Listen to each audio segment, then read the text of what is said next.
Hello， 小雨。笑。各位啊，有开过飞机吗？没有。哼，那你知道吗？我也没有。说到小雨的童年梦想啊，就是开飞机。不行吗？我童年梦想不能有100万个吗？开飞机。对啊，好开心哦。你不会害怕？好那你知道怎样吗？空中浩劫。不要乱讲话。最近呢，小雨想到一个童年的梦想，就是关于开飞机这件事情。小时候呢，就想说，如果有一个可以让人自由开飞机的地方，那超屌啦！那你知道最屌的是什么吗？还真的被我找到了。开飞机哦，是真的开哦，咻的那种哦。事情是这样的，小雨我呢找到一个号称说可以让你看到太平洋的飞机，那这样我就是全台第一个开飞机的 YouTuber。我不死掉。OK， 那我们就开始吧 ，Let's go。耶！超帅的新航机都是我的。等下小雨就会下来这台飞机，飞向太平洋，到那个浪漫的彼端。有没有要跟我载啊？快点哦！你有没有觉得很兴奋啊？超兴奋的，我是有点怕怕的。我是怕你太重会飞不起来。好，开始起飞吧。安全带，颗粒，仪表板，颗粒，后大螺旋桨，颗粒，出发。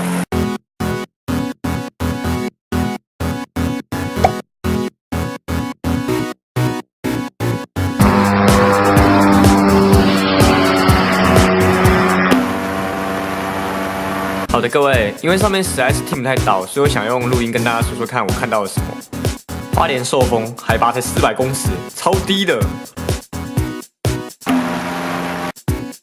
消消王他还飞的是10分钟，而且他身上没有带一些照相的工具，所以他就只能用一些烂烂的手机去拍啊。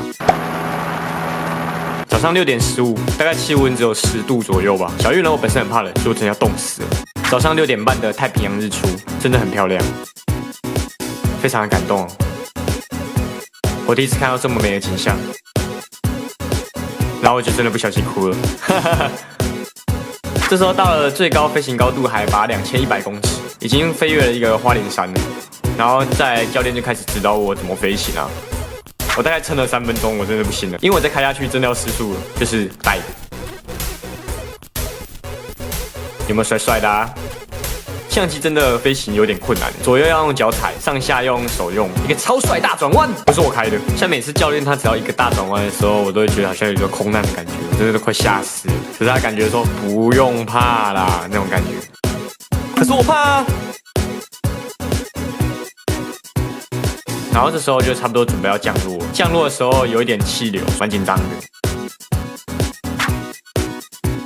最后的下降只剩下大概100公尺左右吧。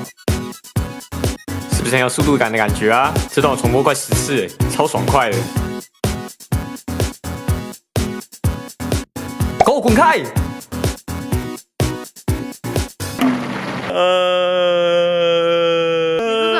我都看到太平洋我还不怕，你觉得怎样？超好玩，而且刚刚就是我的教练就是有让我操控那个，我操控不到3秒，我就跟他说我不行了。我飞到太平洋去了。OK， 各位，以上这就是可以自己体验搭轻航机，操控大概3秒就受不了的体验。但是你知道3秒吧？不会吧？这最起码超过3分钟了，3秒。真的假的？我超强！你知道我刚开始握到把手的时候，我还在思考了，他还考我玉山到底多高，然后我说我不知道，然后他就骂我，花了钱被教训了。重点是真的非常漂亮，有几秒我真的快掉眼泪了。总之呢，今天的行程真的非常有趣，来这边没有白来了。大家如果有兴趣有喜欢飞行的话，欢迎各位呢可以到 FB 查看日光轻航机场这个地方。那你知道怎样吗？怎样？我真的要冷死，不行冷死哦。OK， 小雨，如果你喜欢我的影片，往前左下角订阅小姐喜欢这部影片分享，随手看，按个赞。一定要来。OK， 小雨，我们下见，拜拜。这台飞机我不要了。